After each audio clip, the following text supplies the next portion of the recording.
Alrighty. We are here tonight on the show.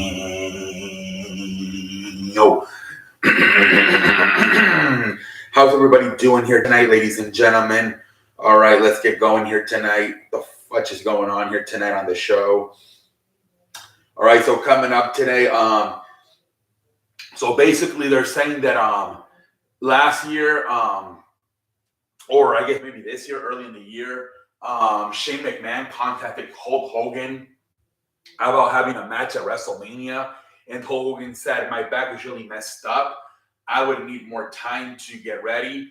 So now they're saying that maybe next year, WrestleMania 40 at Philadelphia, since now Hulk Hogan would have it like about a year in advance to get ready for the match. He said he's going to do it. But now the problem is Shane McMahon got hurt, right? Now Shane McMahon would probably be ready to go by next year's WrestleMania, right?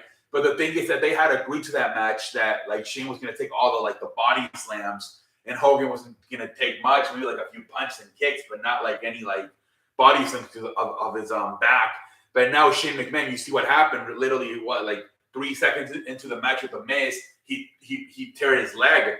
So like it's like, are we going to be able to do this match now? Apparently, they had agreed to do the match for next year's WrestleMania coming up next year in Philadelphia. But now they're saying that it might not happen because of due to Hulk Hogan's really bad back and he's really limited in the ring. And now like they're saying, well, Shane McMahon, like we would assume maybe he can recover and be able to do the match, but it's gonna be like in the back of our mind, where what about Shane McMahon goes down again? It would be a whole clusterfuck, right? Between like a 70-year-old man that can't take any body slams and like a Shane McMahon, I don't know how old he is, maybe 50. That's coming off a leg tear ligament recovery. So who knows if they'll do it or not, but apparently it is being talked of a potential Hulk Hogan match for next year's WrestleMania in Philadelphia. So we'll see how that goes. It got confirmed Collision will be in Chicago on June 17th. That will be the first show of Collision. And they are saying CM Punk is expected to be there. They're saying all the problems he had are sorted out. And they're saying the expectations that CM Punk will be on that show on June 17th in Collision in Chicago.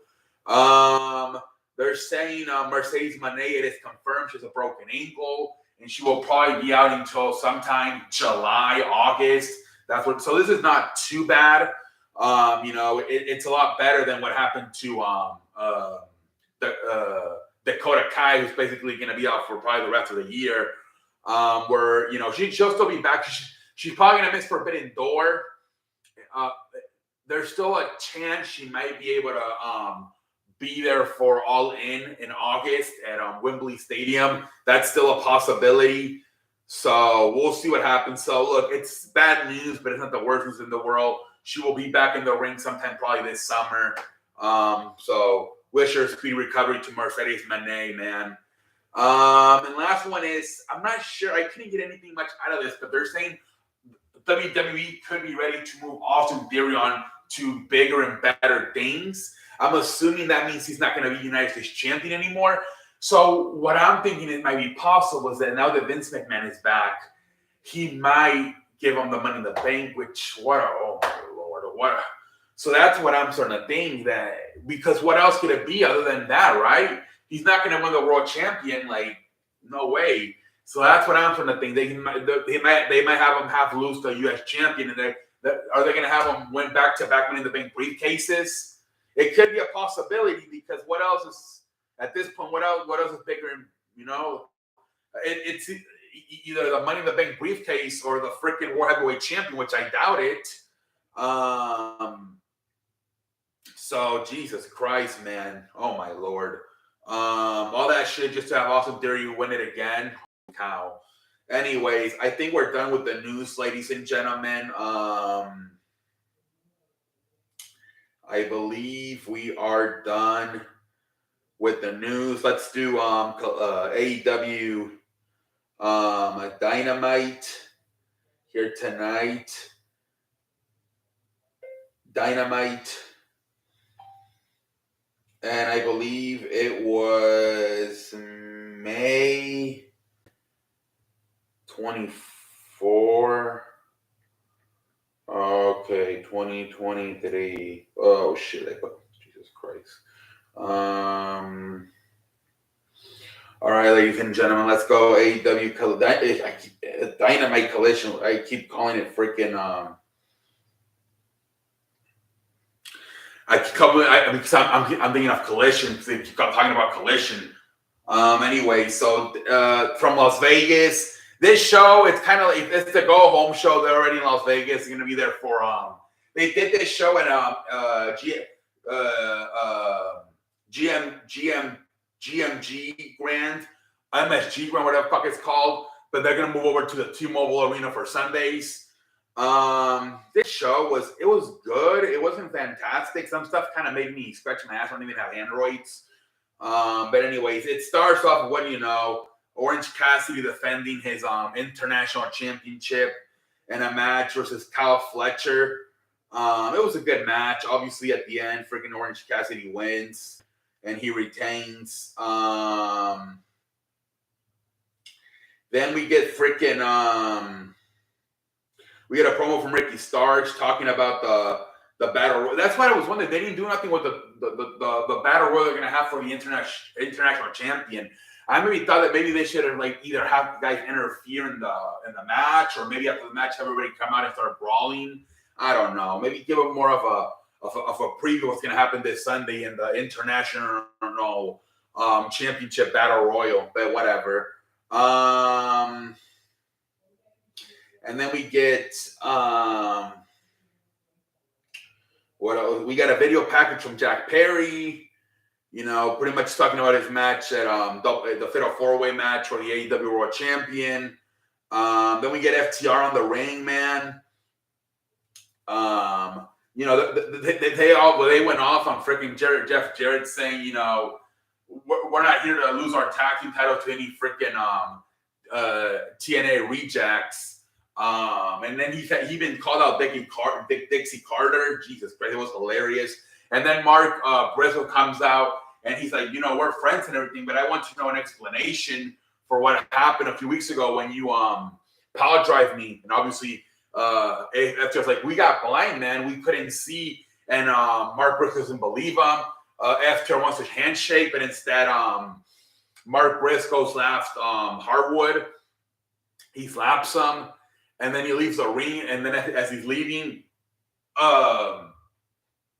Jeff Jarrett and Jay Lethal come out. He slaps Jeff Jarrett, and then he tells Jeff Lethal, hey, you and I are friends, but I'm getting tired of this shit. And then he just walks away. So he's going to be the special guest referee. So this is good because now it's like, Mark Briscoe, we don't know who he's favoring at this point. Maybe nobody, right? He's pissed at both Jeff Jarrett and Jay Lethal, and he's also pissed at FTR.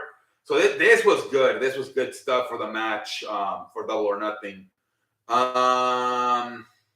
Sammy Guevara, same thing. He does a backstage promo talking about the Fatal 4-Way match for the AEW World Champion. Once again, Renee Paquette tells him, hey, MJF has told me the offer is still there for you to take the pin, lay down and take the pin. And then he'll give you money. He's like, I'm not accepting, man. At this point, I want to be AEW World Champion, man. And then we get a tag team match. The House of Black versus R.A. Fox, Black Christian World. I don't even know who the fuck this was. But anyways, it was Metak, Air Fox, and Black Christian. Anyways, whatever. Obviously, the House of Black wins the match. They retain the trio championships. And then we go. We get a backstage segment from the Blackpool England Comeback Club. They're talking about their match this Sunday with their match, their Anarchy in the Arena match with the Elites. And then they say, well, that's on Sunday, but tonight we got more business to worry about as Claudia Castagnoli and Willa Yuta will face will challenge for the Ring of Honor tag team title. I thought we were done with putting these freaking Ring of Honor stuff on AEW, but whatever. And then Moxley's like, yeah, man, we're gonna prove that we're the best in this company, that we're the elites, not you guys. and stuff like that, whatever. A lot of backstage promos on this show. And then and this was good. MJF came out, man, and he's pretty much talking about the match. And he hadn't talked about this for a while, but he talked about his contract expiring soon, and that he feels like I don't even want to wait for my contract to expire. I'm ready to get my ball and go home, man. I earned this ball. He's referring to the AEW World Champion, and he's threatened about leaving. Remember, this is around the time last year when he ended up leaving for a few months, right? And then he came back in September. And then freaking Darby Allin comes out and he starts talking about his he's like, I lived in a car, man. I lived in a car, and I promised myself I wasn't gonna get out of this car until I become a professional wrestler, man. And I'm not gonna change, man. I'm not going anywhere, man. This is the only company that's gonna let me be me, man. Skateboard. No other company's gonna let me skateboard into the ring like here in AEW, man. So I need to be AEW World Champion. And then, very inspiring promo by Darby Allin, and then MJ just kicks him in the balls.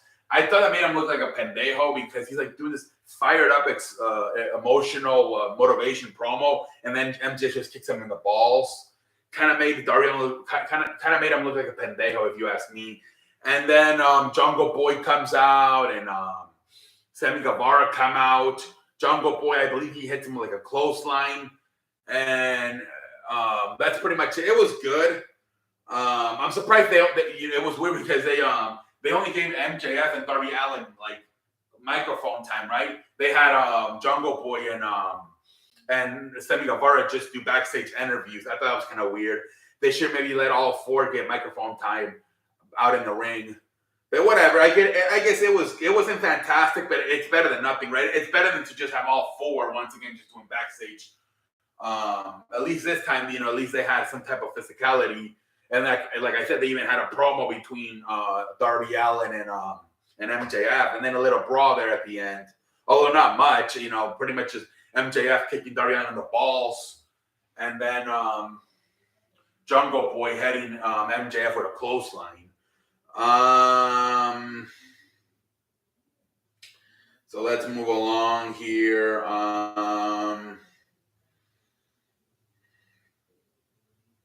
Taya Bakara versus Lady Frost. I'm not sure who these are, but anyways, whatever. Taya Fraka wins. I think she's gonna face Jade Cargill for the TBS Championship at Double or Nothing. And then Tony Khan, he makes officially the announcement that the first Collision show will be June 17th in Chicago. And the fans actually go off. They're excited. They start chanting CM Punk. They're excited. An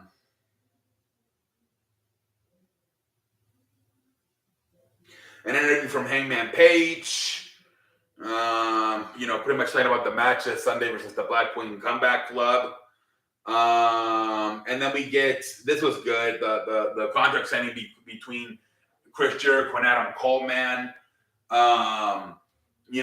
Adam Cole's like, man, I'm still pissed off at what you did. Obviously, man, you handcuffed me to the freaking ropes, and you watched me as my girlfriend or her wife got beat up by a kendo stick, and you were directing traffic, man. You were screaming more and more. And then Chris Jericho's like, hey, man, let's watch it again. This is a typical freaking heel move. He puts the video on and they watch it again. And then he's like, how can you do this, man, to Britt Baker, man? What a coward of a man, man. You're literally standing right there and you're not doing shit about it. Chris Jericho obviously not mentioning at all that the reason he's not doing anything is because Adam Cole was handcuffed. And then he's like, you're a stupid idiot, man. I outsmarted you again. It's 5-on-2 this Sunday, man. There's no rules, man. And then this was kind of a pendejo move by Adam Cole because he's like, oh, I got backup. I made a call. And Sabu comes out. Like, how old is Sabu? Like 75? That's it. So it's 3-on-5 still, plus one of your guys like 75 years old.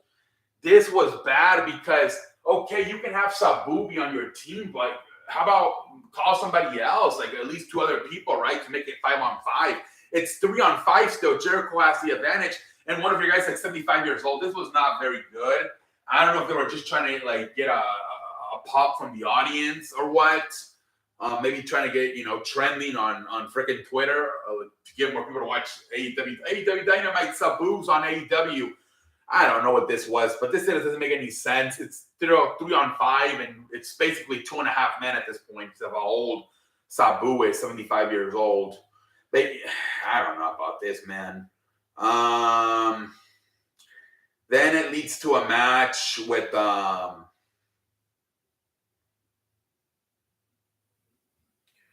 it leads to a match with Riddick Strong versus Daniel Garcia. Riddick Strong wins the match, whatever. The fuck is going on, man? These freaking ads, man, they continue to pop up, man. Jesus Christ.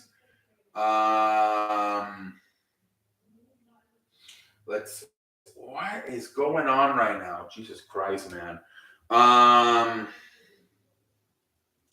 So then we got the main event. The main event, which, oh my Lord, I was not feeling it at all. A Ring of Honor main event, man. Claudio Castagnoli and Wheeler Yuta versus Lucha Bros, Rey Fenix, and Penta. For the Ring of Honor champions, tag team champions, whatever. The match was good, I guess. At the end, man, the Young Bucks were under the ring. They're holding on to Claudio Castagnoli as Wheeler Yuta gets pinned. And obviously the Lucha Bros retain their tag team titles. After the match, obviously, Bryan Danielson's on commentary. He's all pissed off. Jon Moxley comes out. He's all pissed off. And, the Young Bucks run away. I don't know where the hell Kenny Omega and Adam Page were. They should have just had an all-out brawl. That's the way you should have fucking ended the show, with the fucking Black Queen Comeback Club and the Elite just having a flat-out brawl. Instead, you just get a stare down between the Young Bucks and, like, pretty much just Jon Mox, or the BBC, I guess, the Black Queen Comeback Club. Although, like, I guess they did a good job here selling, right? Because both Wheeler Yuta and Claudio Castagnoli were just laying down. They were selling that they got beat up by, obviously Wheeler Yuta by the Lucha Bros, and then Claudio Castagnoli by the Young Bucks. But I would rather had it maybe just flat out brawl between all four of them. But whatever. There was some good stuff on this show. Like I said, the bill for the tag team match between Jay Lethal and Jeff Jarrett and FTR, with the whole Mark Briscoe not trusting anybody anymore to be the guy's referee. But there was also like some parts like, you scratch your ass, like, why are you having Sabu in this thing and it's still 3-on-5? Obviously having to deal with the Jericho Appreciation Society. The ending was just like, man, I should have been more strong. It's not bad. It's just like, I don't know, but whatever. Like I said, maybe you should have had a same thing in the beginning. Maybe like a little, everybody just beating the hell at each other. That's going to be in the International Championship Battle Royal. Outside of, you just have a little promo backstage by Ricky Starks. Outside of that, nobody really mentions it. But that's pretty much it, man. This show was like average. I'm really worried that this shit, like, once they start doing the Collision show, oh man, I don't know. I don't want it to become like WWE, where they just focus on like one or two storylines, right? All Monday Night Raw to focus on is Cody Rhodes and Brock Lesnar, and all freaking SmackDown to focus on is whatever the hell Roman Reigns is doing. Hopefully, let's see. But anyway, until next time, holla.